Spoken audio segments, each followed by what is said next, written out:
Alrighty, hello, welcome. I'm Dragon Blitz, and this is going to be a commentary for the current world record for Castlevania Symphony of the Night any percent. Specifically, Symphony of the Night any percent utilizing Luck Mode. Luck Mode is a name code that changes Alucard's stats at the start of the run.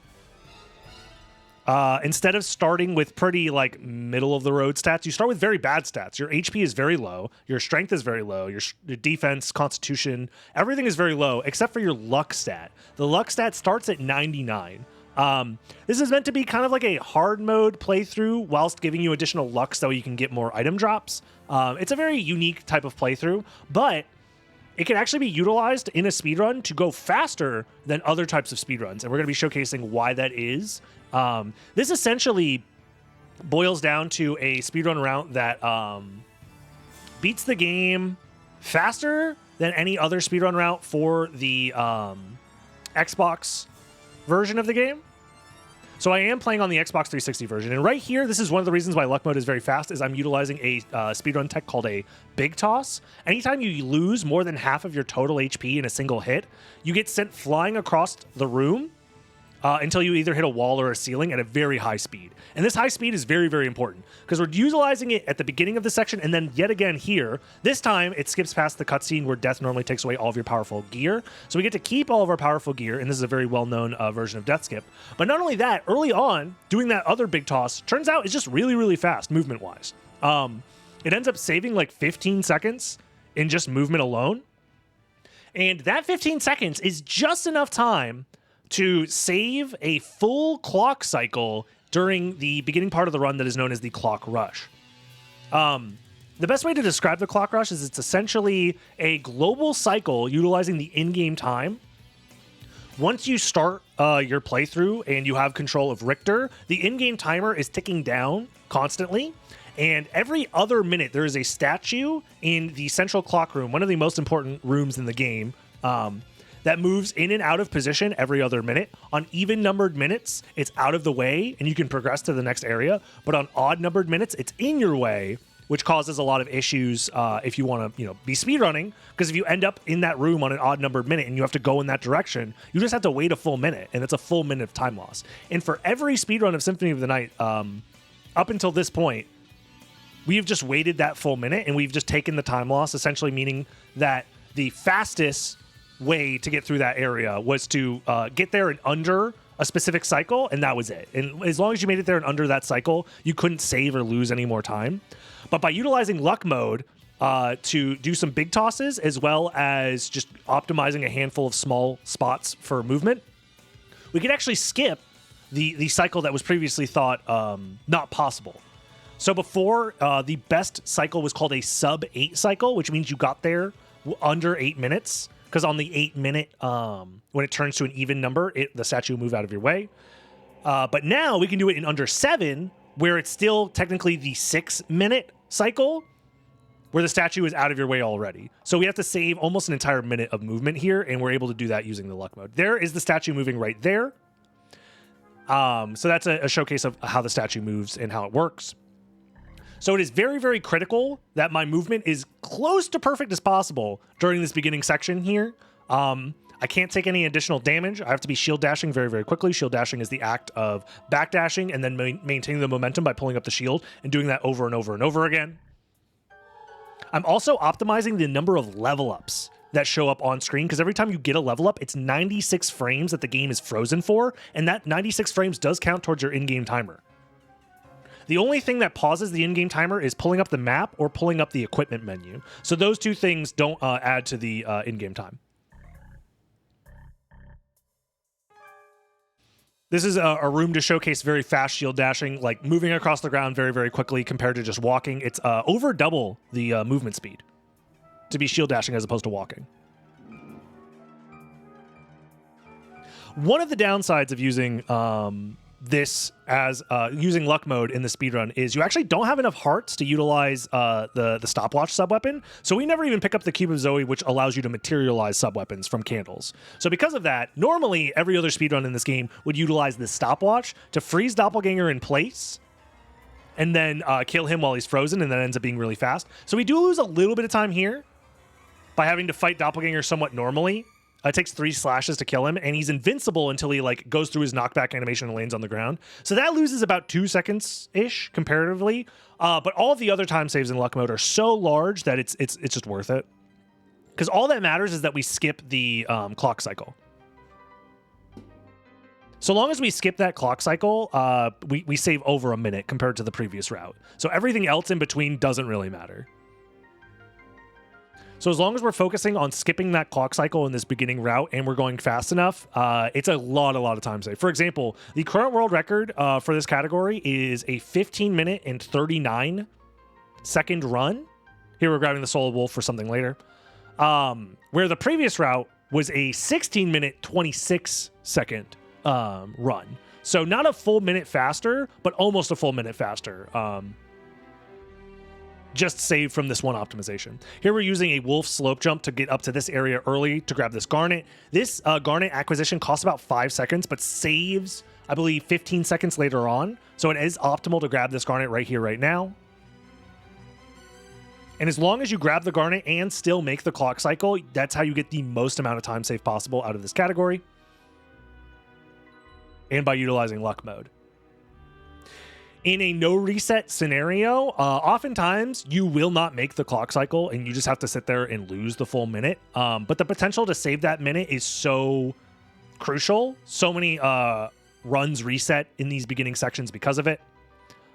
But saving that minute is really fast. And this is a run that has never had a proper showcase in a marathon event either, because it's a very new route and it has the potential to save a lot of time, but it's also so difficult that oftentimes the actual clock cycle doesn't get hit when you're trying it in a marathon setting. Here we're here pretty early in the 6-minute cycle, which is really, really nice.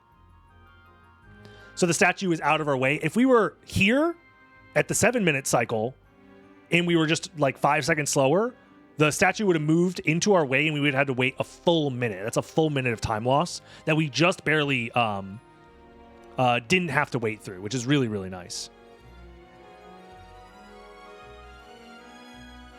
And all of this is so that we can go up to this section of the run to the Colosseum.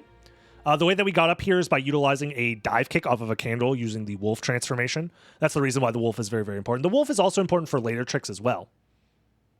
Here, I'm killing that skeleton blade to set up my experience so that way I get less level ups throughout the run. Because as I said earlier, every level up costs 96 frames. So if you can stack all of your level ups onto major bosses instead of like random enemies throughout the run, it'll save you a lot of time in the end.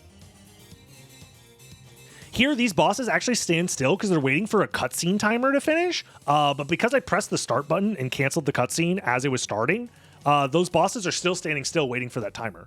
So while they're standing still, I can just slash them while they're fully vulnerable. Here I pick up the Form of Mist because this is a relic that will get me to the Soul of Bat, the most important relic of the game. And then I immediately use the library card that I just picked up before the boss fight because this directly warps me into the library. And the library is where the Soul of Bat happens to be. So here I'm using some wolf movement because the wolf can run really, really fast, similar to like how shield dashing can move very, very fast. But it also allows you to move fast in the air and on the ground, which is really nice. There I dive kick off of that book mid-air to get enough height to get up to this spot to grab the fairy card. The fairy card is really, really important in this run because the fairy card will allow for a glitch that allows me to underflow the number of sellable items that I have. That Garnet that we picked up earlier is a sellable item. So what I'm going to be doing here is I'm going to be summoning the fairy, have the fairy talk, and as the fairy's talking, I'm going to enter the cutscene with the librarian. That cutscene and the talking is going to overlap, allowing for multiple menus to be open at the same time. So I can open the Garnet menu, or sorry, the equipment menu and the sell Garnet menu. I equip the Garnet right before I sell it. This underflows the 0 Garnets I currently have in my inventory because I'm equipping it. It allows me to sell my 0 Garnets, underflowing it to 255. I then sell a bunch of those to buy very, very powerful items, including the Duplicator, Mana Prisms, and Buffalo Stars. The Duplicator gives me infinite usage of single-use items, and then the Mana Prism is a single-use item that allows me to refill my mana whenever I want. And then the Buffalo Stars are throwable items that are single-use that do a lot of damage when thrown into an enemy. So that combo is going to be pretty much the fastest thing we can do here. Here I'm hoping for a good damage boost. I got a very good damage boost. That one is random. It's about a 50% chance whether you get that good damage boost or not. And that causes a big toss that flings me across the room. I then throw Buffalo Stars at Lesser Demon to get past him really quick. I transform into Wolf during the downtime, so I can use Wolf movement here, which is really, really fast. Mist through this Mist Gate Mist could pass. So that way I can grab the Soul of Bat. And then immediately after grabbing the Soul of Bat, we use the Wing Smash Charge, which is a spell that allows you to go really, really fast in bat form. And then I set up for a glitch that immediately clips me out of bounds right here into the floor. I refill my magic, so I have enough magic for this next section. And then I Wing Smash across the floor the entire time. I do have to stop to refill my mana one more time. And this out of bounds movement with this floor clip optimally in this category saves, I think, about 5 or 6 seconds. There is an alternate way to escape the library by using a library card and then leaving the normal way. But by utilizing a floor clip that requires multiple frame perfect inputs, you can save about 6 seconds. So, and in the world record, those 6 seconds really, really matters. Here we're utilizing a momentum canceling technique called Mist Bat. What happens is after you Wing Smash, if you want to stop your momentum in a specific spot, you transform into Mist and then quickly transform into Bat right afterwards, like there. So that way you could set up yet another Wing Smash. It allows you to prevent yourself from bonking against a wall in a Wing Smash, or allowing you to Wing Smash one direction and then turn around, Wing Smash the other direction. Here we're utilizing a little damage boost to fly up quickly, as well as utilizing the Mana Prism, because you can only use Mana Prisms when you're not in bat form. You have to be in human form as Alucard.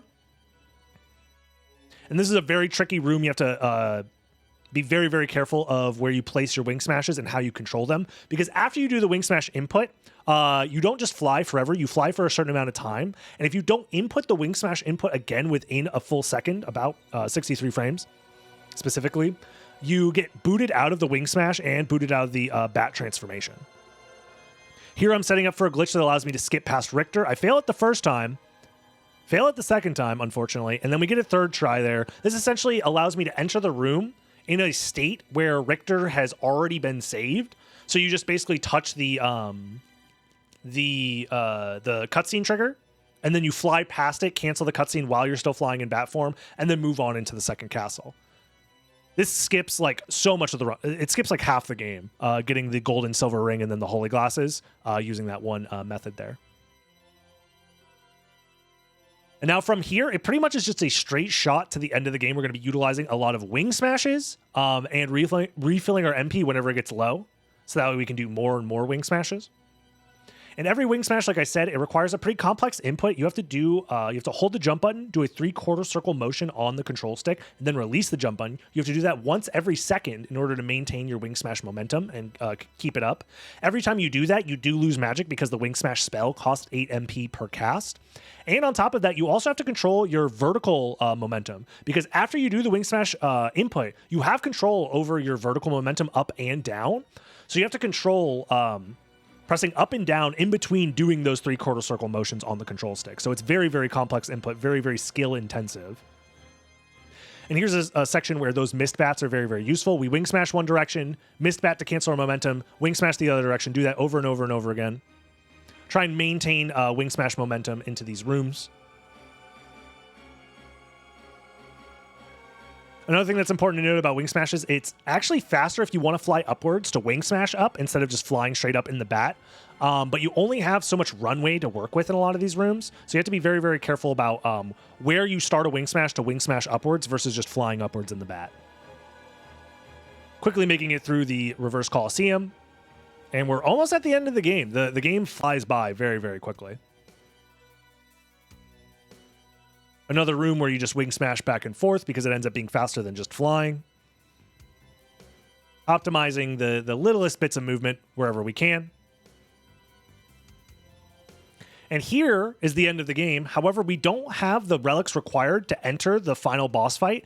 However, we can actually skip all those relic requirements by doing a glitch called a reverse shift line. Essentially, if you walk forward and then freeze the screen, in this case, I'm using a heart refresh to do that, then buffer a backdash in a specific spot on the screen, it allows you to underflow your X position once you go through a screen transition. This pushes us out of bounds, and then we can Wing Smash back in bounds past the barrier that blocks us from the end of the game, skipping the need to kill 5 separate bosses and collect 5 different relics, so that saves a ton of time. So pretty much all of the required stuff in a casual playthrough gets skipped except for the transformations, and that's it. You get Wolf, then you get Mist, then you get Bat, then you beat the game. And this is the Buffalo Stars at work. I got a little unlucky here. I was 1 Buffalo Star away from killing him on the first cycle, and then instead I lost a lot of time on the second cycle. It kind of comes down to luck. You need at least 1 critical hit to kill him on the first cycle, so you kind of have to just gamble and hope that you get the critical hit, or you have to mash very, very, very fast.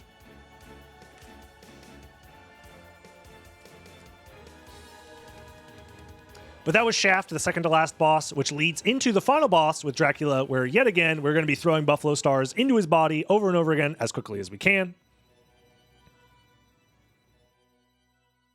Doing a ton of damage. Each one of these does like 80 or 90 damage per throw. And there it is. Dracula defeated. The end time ended up being a 15:39. And this is the fastest completion of Symphony of the Night on the Xbox 360. The clock cycle skip, doing it in under 7 minutes, is a huge leap forward in speedruns for this game. That cycle skip can be utilized in other categories as well, but this is the shortest category, so it's the first to have that optimization implemented. And any percent saved an entire minute because of this. So this is the largest time save in any percent history in years, since 2013, where stuff like reverse shift lines were first discovered. So this large discovery / implementation of a new route is the largest time save that we've had in Symphony of the Night history in a long time, and I'm always happy to showcase that whenever possible. Thanks for watching. Hope you have a good one.